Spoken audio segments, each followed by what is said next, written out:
crap. So I go to start sitting and filming this, and this siren goes off in the distance, and two military jets go flying over my head, and I was like, holy crap-a-moly. Shit is crazy these days, COVID-19, oh my gosh. Hello beautiful creatures, welcome back. Today I'm going to be sharing a video with you loaded with helpful tips, remedies, and routines that you can incorporate around the house. This is COVID-19 inspired. I know that families are really struggling at different levels, all different degrees, and these things have been helpful for us. We've been brainstorming in the household and trying to come up with new concepts and ideas to incorporate that makes ourselves healthier. We're prepared, you know, we have everything that we kind of think that we need. A few of these products we purchased on Amazon, and if I can find some links for you, I will leave affiliate links for Amazon down in the description box underneath this video. And I'm also going to touch bases on all of these topics briefly so this video doesn't get too long or boring. If you want me to better elaborate on them in further detail or possibly make another video better explaining some of them, please leave a comment down below and enjoy the show. The first thing that we did, we purchased a vacuum sealer. This is very beneficial if you like to buy things in bulk and you want to preserve them. We have a few extra freezers for storage. We also purchased large bulk at a local butcher shop, and then we will divide up the meals and seal them up so that way they're not getting freezer burnt, and we can preserve them better. Nextly, we purchased a dehydrator. This is going to be really nice for making like banana chips and apple chips and things to that nature that I can dry things out. We may even try to make our own potato chips and beef jerky in a different format than we were using to make beef jerky with the oven.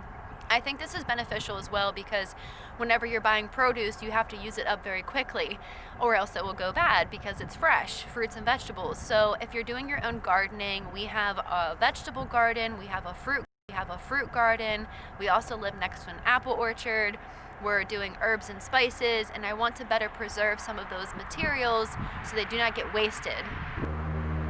As I mentioned in my previous video, we recently started crocheting a bit more in the household. I had learned it when I was younger, but I had to reteach myself, and now I am incorporating that talent into making wash rags, dish towels, sponges for cleaning, so that way I can do better at minimal waste, and then I can also recycle because I can keep them in home and wash the materials and reuse them, and it also is going to save on the dollar pocket amount. So I think it's very beneficial, it's helpful, I wanted to share it. I just think that it's going to be helpful for others to try and think of those kind of things as well. Certain price gouging happening here, limited materials to find in the stores, so these kind of things can help for the products that you typically need to use on a daily basis around the home.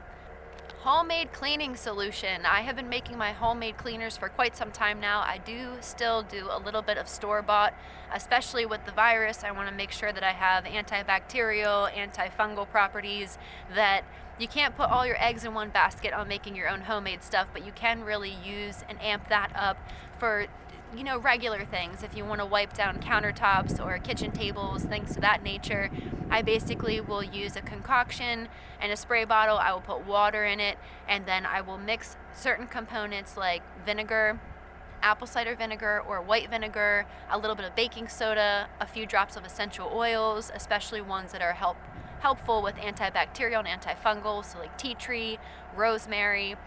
Sometimes I'll put a dash of 100% lemon juice for an acidic kind of punch you in your face, get that germ out of the way. So that can be really beneficial as well. Yeah, I just think that trying to make some of your own stuff while trying to stock up on the side with Clorox if you can find it, which I'm not a huge fan of using. A huge bottle will last us for a lifetime. We barely use a dab here, a dab there for really heavy duty stuff, but if you can kind of work around that and make some of your own for certain things, like a spray bottle, half and half water and white vinegar can be just as good as Windex. So you can use that on glass surfaces, windows, and things of that nature. Mirrors, like your bathroom mirror that gets toothpaste splattered all over it from kids. So there's a lot of, you know, cool things that you can do very cheaply and affordably, and you can find those products right now versus trying to find toilet paper, for instance. Oh my gosh. Homemade hand sanitizer. I would like to get a little bit more into this and making a more healthier version, but basically you can mix a concoction and you take aloe vera and rubbing alcohol, which rubbing alcohol right now is hard to find as well, like first aid kit style. You want to do at least 70 to 90% in your rubbing alcohol potency, and you mix the component with the aloe vera, and you can make your own hand sanitizer. Save your old little bottles because you can then distribute them into those bottles, little handheld travel size. You can throw into your backpack, into your vehicle, and then if you can have a pump nearby, so say that you want one in the kitchen or one outside like we keep, just in case if we're receiving packages, we're wiping those things down. We're hand sanitizing before we touch knobs and walk back into the house so we don't distribute any germs into the home for the family or the kids. Another huge tip that I have for you, and I've been doing this with my family for quite some time, but I feel now it's more important than any other time that I've been trying to incorporate these things, and that's just paying more attention to your waste, your usage in the household with different products and materials, how much garbage those things are producing.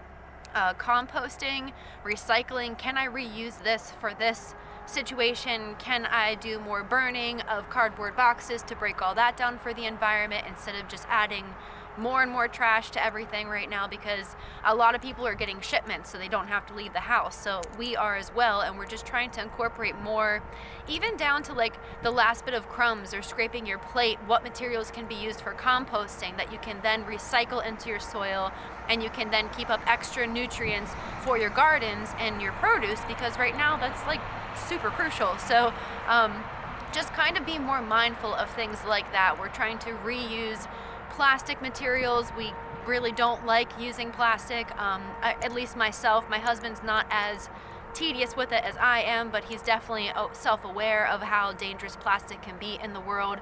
And we have been resaving like gallon jugs from our milk and orange juice and washing them out thoroughly and filling them with water. You want to fill them completely entirely to the rim before putting the cap on. You want no air in there, so that way the water doesn't get stagnant or nasty. Throw a piece of Scotch tape on top, write down the date, and you can preserve that for drinking water for up to a year. And just keep cycling it out. So say the other day we had a burst pipe, we had to shut our water off. We had to get a plumber out here to help us fix it because it was something we couldn't fix on our own. And I needed some of those gallon waters and was really glad I was saving them, even though I was saving them for COVID-19. You never know, shelf life.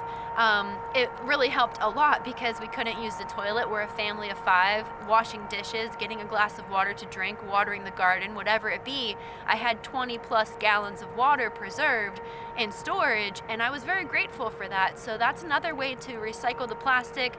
Also stock up on some shelf life things, just in case, because you never know. My last one is kind of funny, and you definitely have to take a leap of faith if you want to do it, but I've been cutting everybody's hair here at home. My husband had long hair to here. He wanted to get it removed and out of the way. He was already ready for a haircut because it had been 7 years of having long hair, as well as he was having difficulties with wearing masks, so he had to go back to work. There's certain stores you have to wear a mask and gloves to go into, and his hair was just all over the place and all in his ears and stuff around the bands. So he wanted me to cut it. I cut his hair, and then I buzzed it. He wanted a buzz fade. I'm not very good at fades, but I did some YouTube researching, and I'm really proud of myself. It turned out pretty good.